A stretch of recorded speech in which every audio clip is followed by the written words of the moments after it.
24 ഫലം വരുമ്പോൾ ഒരു സംശയമില്ല, LDF ആയിരിക്കും മുന്നിൽ. എത്ര സീറ്റ് കിട്ടും? അത് നേരത്തെ ഉള്ളതിൽ കൂടുതൽ സീറ്റ് ഉണ്ടാവും. 100 മേളിൽ പോകും. നേരത്തെ ഉള്ളതിൽ കൂടുതൽ, അത് 100 മേലെ തന്നെ പോകും.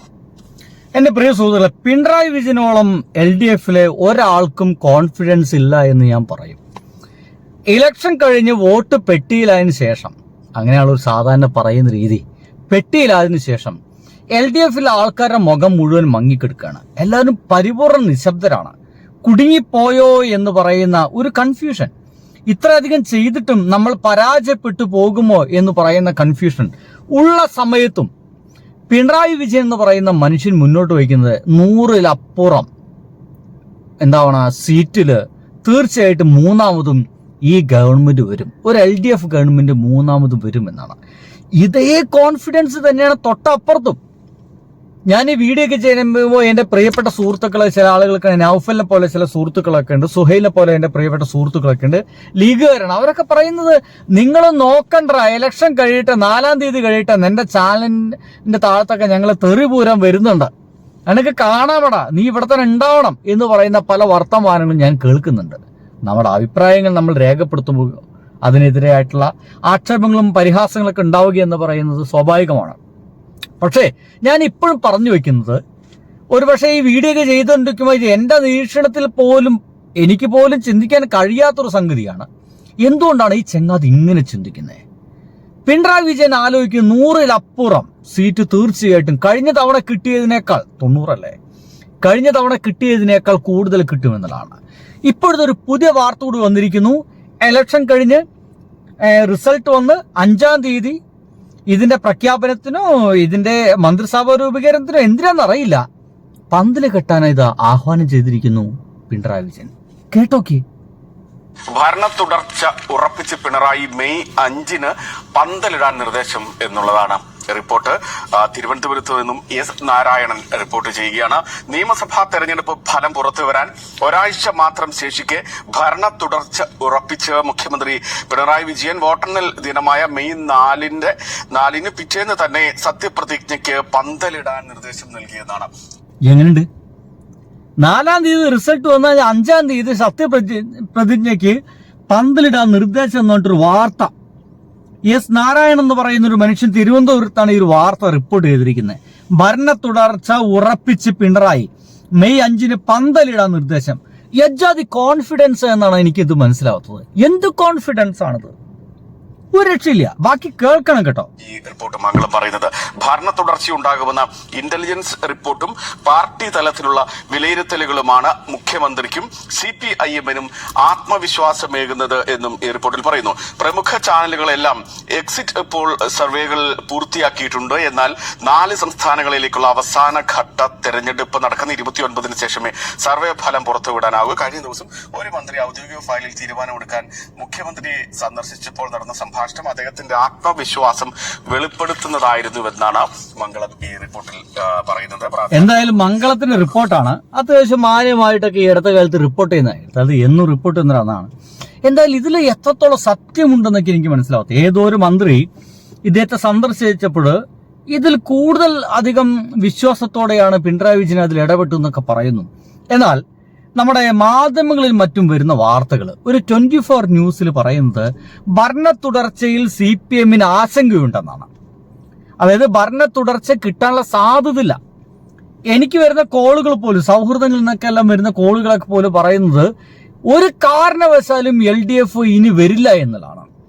കാരണമായിട്ട് അവർ മുന്നോട്ട് വയ്ക്കുന്നത് പിണറായി വിജയന്റെ അഹങ്കാരം, പിണറായി വിജയന്റെ അഹന്ത, ചിരിക്കാത്ത മുഖം. ഞാൻ അങ്ങനെ ആലോചിച്ചു, ഇതൊക്കെ എങ്ങനെയാണ് ഒരു ആളുകൾക്ക് പ്രശ്നമായിട്ട് മാറുന്നത് എന്നുള്ളതാണ്. എന്തായാലും 24 പറയുന്നത് ഇങ്ങനെയാണ്. സംസ്ഥാനത്ത് നിയമസഭാ തെരഞ്ഞെടുപ്പിന്റെ ഫലം വരാൻ ഇനി കൃത്യം ഒരാഴ്ച മാത്രമേ ഉള്ളൂ. അടുത്ത തിങ്കളാഴ്ച ഇതുപോലെ സമയത്ത് കേരളത്തിന്റെ ജനവിധി എന്താണെന്ന കാര്യത്തിൽ ഒരു വ്യക്തത വരും. അതുകൊണ്ട് തന്നെ ഈ ഒരാഴ്ച കാലത്തെ സമയത്തിൽ മുന്നണിക്കകത്തും പാർട്ടികളിനകത്തുമൊക്കെ വലിയ തോതിലുള്ള കണക്കൂട്ടലാണ് നടക്കുന്നത്. മണ്ഡലങ്ങളിൽ നിന്നുള്ള വോട്ടെടുപ്പിന്റെ കണക്കും മറ്റ് ജില്ലാ കമ്മിറ്റികളുടെ അവലോകനവും മറ്റും പരിശോധിക്കുമ്പോൾ സംസ്ഥാനത്ത് ന്യൂനപക്ഷ വോട്ടുകളുടെ ഒരു കേന്ദ്രീകരണം, ധ്രുവീകരണം നടന്നിട്ടുണ്ട് എന്നാണ് CPM എത്തിച്ചേർന്നിരിക്കുന്നത്. ഇവിടെ ഇപ്പോൾ CPM മാത്രമല്ല, എല്ലാവരും എത്തിച്ചേർന്നിരിക്കുന്നത് ന്യൂനപക്ഷങ്ങളുടെ വോട്ടൊന്ന് ഏകീകരിച്ചിട്ടുണ്ട്. അങ്ങനെ ഏകീകരിച്ചിട്ടുണ്ട് എങ്കിൽ ആ വോട്ടുകൾ ആർക്ക് പോകും? LDF-നാണോ പോകുമോ അതോ UDF-നാണോ പോകുമോ എന്നതാണ് അവരുടെ ഏറ്റവും വലിയ കൺഫ്യൂഷൻ. എന്തായാലും വോട്ടൊക്കെ ഏകീകരിച്ചിട്ടുണ്ട് എന്നുള്ള രീതിയിൽ, കാരണം SIR വന്നതിന് ശേഷം ഇനി ഇത്തവണ വോട്ട് ചെയ്തിട്ടില്ലെങ്കിൽ തങ്ങൾക്ക് ഈ ഇന്ത്യയിൽ ജീവിക്കാൻ കഴിയില്ല എന്ന് പറയുന്ന വലിയ കൺഫ്യൂഷൻ, ഇങ്ങനെ ഒരുപാട് പ്രശ്നങ്ങൾ. BJP-യുടെ അപ്രമാദിത്വമൊക്കെ ഒരു വലിയ ഇഷ്യൂ ആയിട്ട് ഇവിടുത്തെ മുസ്ലിം സമൂഹത്തിൽ വന്നിട്ടുണ്ട്. അതുകൊണ്ട് തന്നെ മുസ്ലിം സമൂഹം മുഴുവൻ പെരക്കകത്തുനിന്ന് പുറത്തു വന്നിട്ട് വോട്ട് ചെയ്തിട്ടുണ്ട്. അങ്ങനെ ചെയ്തിട്ടുണ്ടെങ്കിൽ ആ വോട്ടൊക്കെ ആർക്ക് പോകും? UDF-ന് പോകുമോ LDF-ന് പോകുമോ? ഇതാണ് കൺഫ്യൂഷൻ. നിഗമനം, ആ ധ്രുവീകരണം, ആ ഏകീകരണം ആർക്ക് അനുകൂലമാണ് എന്നതിനെ സംബന്ധിച്ചാണ് LDF-ന് CPIM നേതൃത്വത്തിന് ആശങ്കയുള്ളത്. കാരണം മുസ്ലിം ന്യൂനപക്ഷങ്ങളുടെ അടക്കമുള്ള വോട്ടുകൾ തങ്ങൾക്കെതിരായിട്ടാണോ പോൾ ചെയ്യപ്പെട്ടിട്ടുള്ളത് എന്ന ആശങ്ക CPIM-ലടക്കം ശക്തമാണ്. ലോക്സഭാ തെരഞ്ഞെടുപ്പിലും തദ്ദേശ തെരഞ്ഞെടുപ്പിലും തങ്ങൾക്കെതിരായ തിരിച്ചടിക്ക് പ്രധാനപ്പെട്ട കാരണം ന്യൂനപക്ഷ വോട്ടുകളുടെ ഏകീകരണമാണ് എന്ന വിലയിരുത്തൽ CPIM-ന് ഇപ്പോൾ തുറന്ന് സമ്മതിക്കുന്നുണ്ട്. എന്നാൽ ലോക്സഭാ തെരഞ്ഞെടുപ്പിന്റെ ഫലം വിലയിരുത്തുമ്പോഴോ നമ്മുടെ പഞ്ചായത്ത് തെരഞ്ഞെടുപ്പിലെ ത്രിതല അതിൽ മൊത്തമായിട്ട് പോകാനൊക്കെയുള്ള കാരണം ഈ ന്യൂനപക്ഷ വോട്ടുകളൊക്കെ ഏകീകരിച്ചതാണെന്നുള്ള കൺഫ്യൂഷനാണ്. എന്തൊക്കെയായാലും പിണറായി വിജയൻ അപാരമായിട്ടുള്ള കോൺഫിഡൻസ് തന്നെയാണ് ഇതിൽ നിൽക്കുന്നതാണ്. എന്നാൽ യഥാർത്ഥത്തിൽ അവർ എത്തിച്ചേർന്നിരിക്കുന്ന നിഗമനം, യഥാർത്ഥ കണക്ക് എന്താണ്? അവർ ഓഫ് ദ റെക്കോർഡ് പറയുന്ന കണക്ക് എന്താണ്? സ്മൃതി പരുത്തിക്കാടാണ്, അറിയാലോ. സ്മൃതി, ഭരണ തുടർച്ച കിട്ടും എന്ന പ്രതീക്ഷ തന്നെയാണ് CPM നേതാക്കൾ പങ്കുവെക്കുന്നത്. പുറത്തേക്ക് അവർ 90 സീറ്റ് വരെ എന്നതാണ് സംസ്ഥാന സെക്രട്ടേറിയറ്റ് കൂടിയതിനു ശേഷം സംസ്ഥാന സെക്രട്ടറി MV ഗോവിന്ദൻ പറഞ്ഞത്.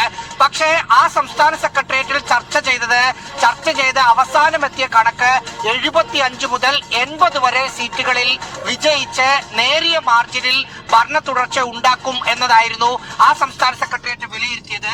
അതിൽ 75 മുതൽ എന്നൊക്കെയാണ് ഒരു വർത്തമാനവും മറ്റൊക്കെ വരുന്നതെങ്കിൽ അത് ഒരു വലിയ പ്രശ്നമാണ്. ഒപ്പം കാന്തപുരം സപ്പോർട്ട് ചെയ്യുന്നു, ന്യൂനപക്ഷ വോട്ട് LDF-നെതിരല്ല എന്നൊരു നിഗമനത്തിലുണ്ട്. കാരണം കാന്തപുരത്തിന്റെയും STPയും തന്നെ ഇവർക്ക് വേണ്ടിയിട്ടാണ്, LDF-ന് വേണ്ടിയിട്ട് വോട്ട് ചെയ്യുക എന്നൊക്കെ രീതിയിലൊക്കെ ചർച്ചകളൊക്കെ പുറത്ത് നടക്കുന്നുണ്ട്. അതൊക്കെ LDF ചർച്ച ചെയ്തൊന്നും വലിയ പിടുത്തൊന്നുമില്ല. എന്തൊക്കെയായാലും പിണറായി വിജയൻ സഖാവ് ഭയങ്കര കോൺഫിഡൻസില് 100% ഇത്തവണ വരുമെന്ന് തന്നെയാണ് അദ്ദേഹം കരുതുന്നത്. മെയ് 4-ന് ഫലം വരുമ്പോൾ ഒരു സംശയമില്ല, LDF ആയിരിക്കും മുന്നിൽ. എത്ര സീറ്റ് കിട്ടും? അത് നേരത്തെ ഉള്ളതിൽ കൂടുതൽ സീറ്റ് ഉണ്ടാവും. 100 മേളിൽ പോകും. നേരത്തെ ഉള്ളതിൽ കൂടുതൽ, അത് 100 മേലെ തന്നെ പോകും. എന്താണ് നിങ്ങൾ എന്താ ആലോചിക്കുന്നു? കിട്ടുമോ? ബൈ.